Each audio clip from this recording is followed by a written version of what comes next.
Hello and welcome back to Arcadia Junction model trains. What you're looking at here is a Fleischmann representation of a Deutsche Bahn German E69 loco electric.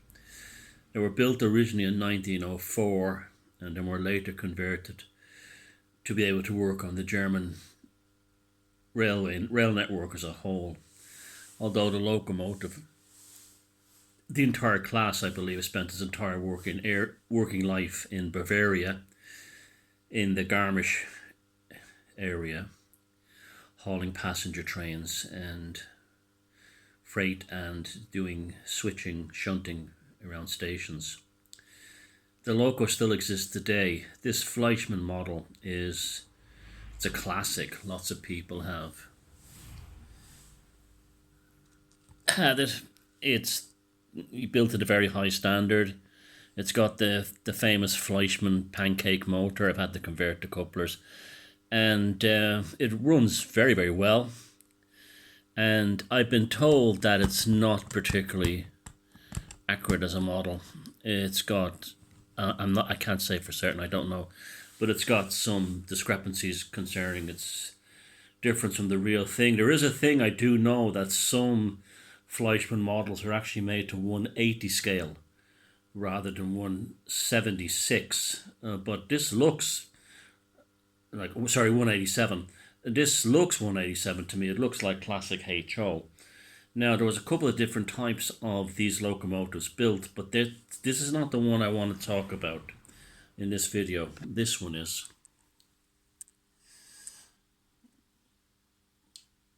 We'll bring it around so you can get a better look at it.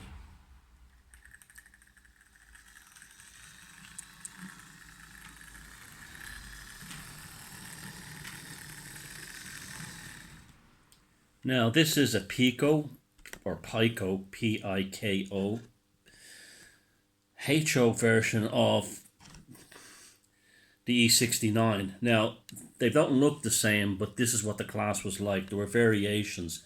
And I believe both of these locos are still today exist in preservation and still working, pulling enthusiast and tourist trains well over, nearly 120 years after they were built. There was two different body types. This is Pico built this boxy steeple cab type, and Fleischmann gave us this one. But they're both accurate in terms of their shape. However, that this one, if you had to buy it now, would probably set you back, I don't know, €100 or so. I don't know if it's still in the catalogue. This one is not available anymore. There's a kind of a toy-like version of it available, and it's not this one. This is the original 1970s one made by Pico in the old East Germany. And I bought this about 30 years ago on a model train shop that used to be in Pentonville Road in London, just north of King's Cross and St Pancras Station, which is long gone. It was either the late 80s or the early 90s. I think it was the late 80s. It was before the Iron Curtain came down, I think. You know how much I paid for this? £8. £8. In the 30 years since, this loco has run on every layout I've ever had. It spent about 15 years in my shed, inside a cardboard box that became waterlogged. It became rusted. I cleaned it out and got it running. There's some bad damage to the body, but it only looks like weathering. The paint is kind of faded a bit. This model is amazing.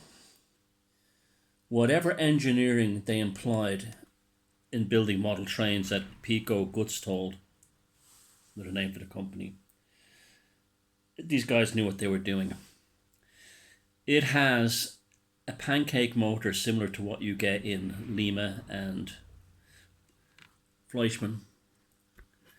But whatever constructed this, the pancake motor inside it has a flywheel type effect. And that means you can run this very slow over points and switches and it's not a bother in the world.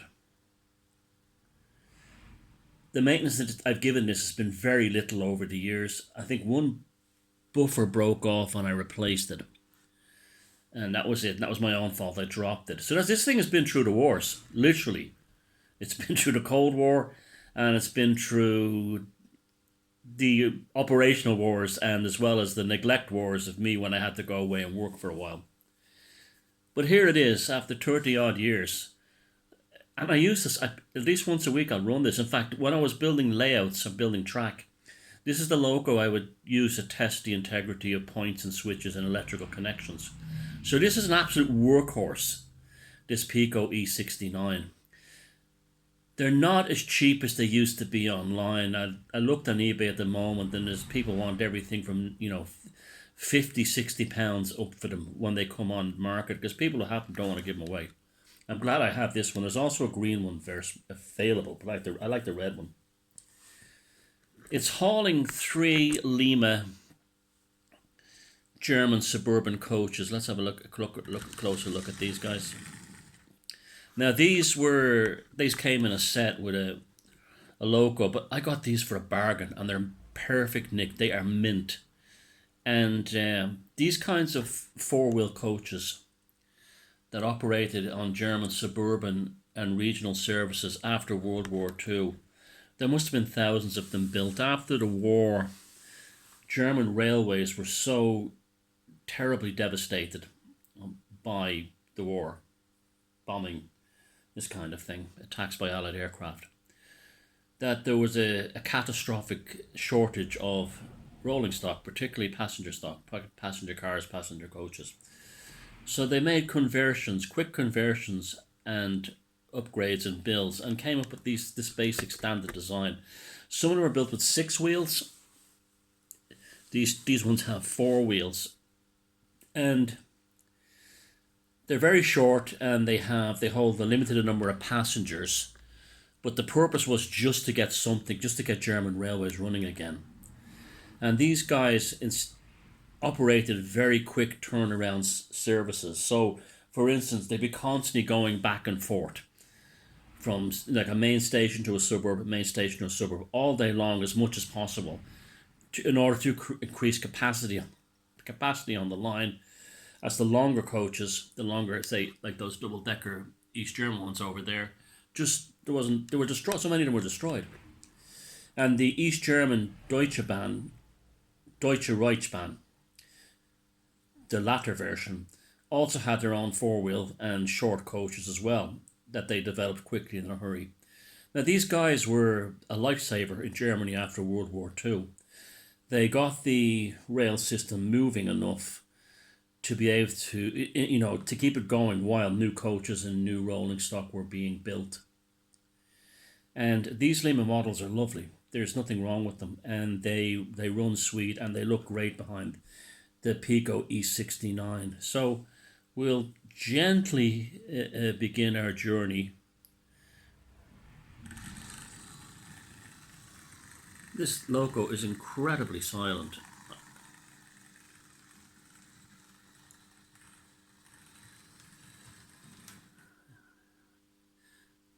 And it pauses on the points. Show business. We'll let it go. That is a bit of an awkward dead spot.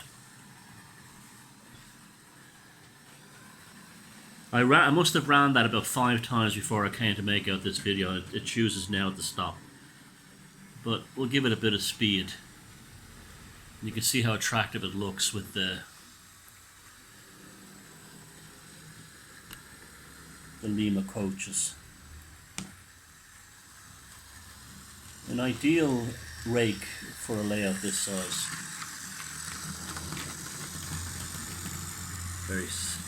Very satisfying clickety-clack sound there.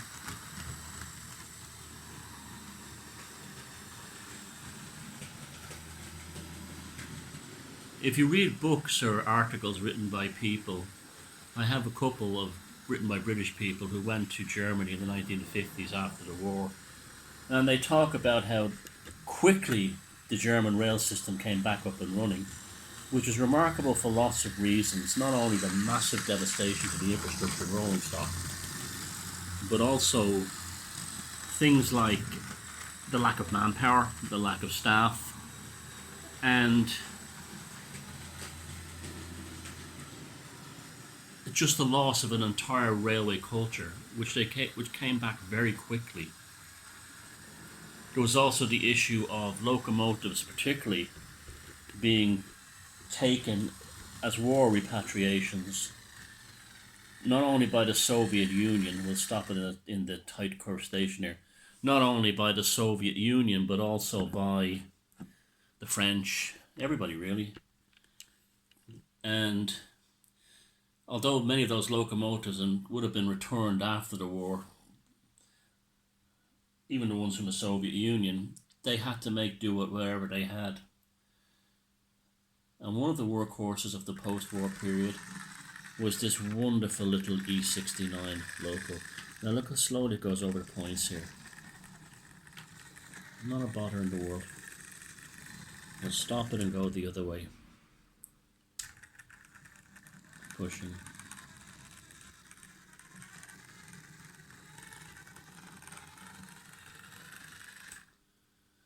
One of the best £8 I've ever spent on any model. And there's also the nostalgia factor. It reminds me of the layouts I had over the years and the friends I met through this hobby, and even things that happened in my own life when I had to put it away for a while to, you know, get on with things, work, had to, you know, leave home and travel and things like that.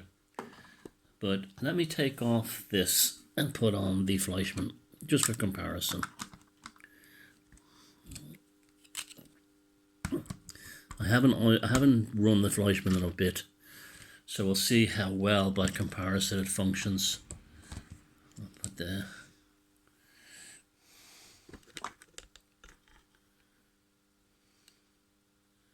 No, she's not. Wait.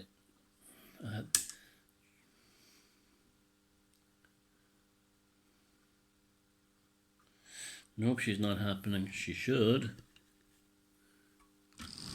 There we go. That's just... She needs a service.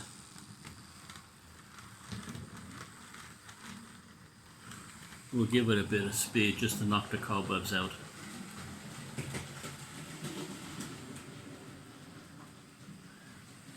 My layout is noisier in that part over there. The track is...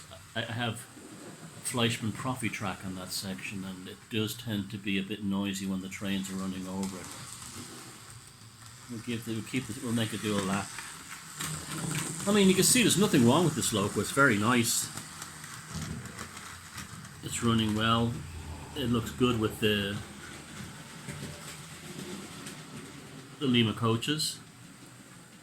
So we'll give it a bit more oomph here, and then we'll try and slow it down as it comes out of the station.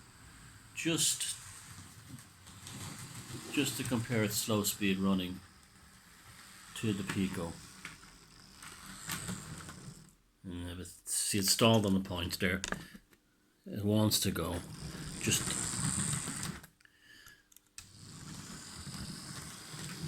stalled on a dead frog. Go a bit slower. Let's see if we can go back a bit slower. Now compare that to the Pico. Yes, the wheelbase is a bit smaller. It's like a centimetre or so narrower, or closer together between the wheelbase's axles. But even so, considering that, you know, this was considered the best of the best, you know, Fleischmann quality. And, you know, deservedly so. Fleischmann have made so many magnificent models, where this was considered the poor counterpart from Eastern Europe. And yet, this model has survived better than this one. And I have this one probably about 25 years. This one over 30 at this point. And, well, about 30-ish. And they're both ideal for this kind of layout, I think. These lens coaches, you're building a small branch line switching layout. I find those kinds of layouts desperately boring. You know, nothing against the people that are into them, but to me, this hobby I just like sitting here, coming in here some nights and watching the trains go around, you know, just doing their thing.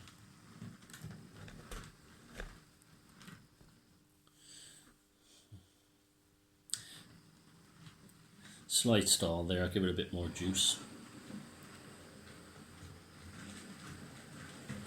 Yeah, but this is what I enjoy. If you can even only make a small loop of track. I mean, I'm not speaking for everyone in the hobby, but I know a lot of people, they start out with tail chaser layouts, and then they mature, as they say in the hobby, to create end-to-end switching layouts. But I tell you something, there's nothing. Yeah, if you can do it properly and scenic it up properly, there's nothing wrong with a tail chasing layout, especially if you have 3 running tracks like I do. You can just forget about the worries in the world and everything else. Come in here, switch on the 3 lines and be nostalgic, remember things, and enjoy the beauty of this hobby, which they call the greatest hobby in the world. And you know what? I completely agree.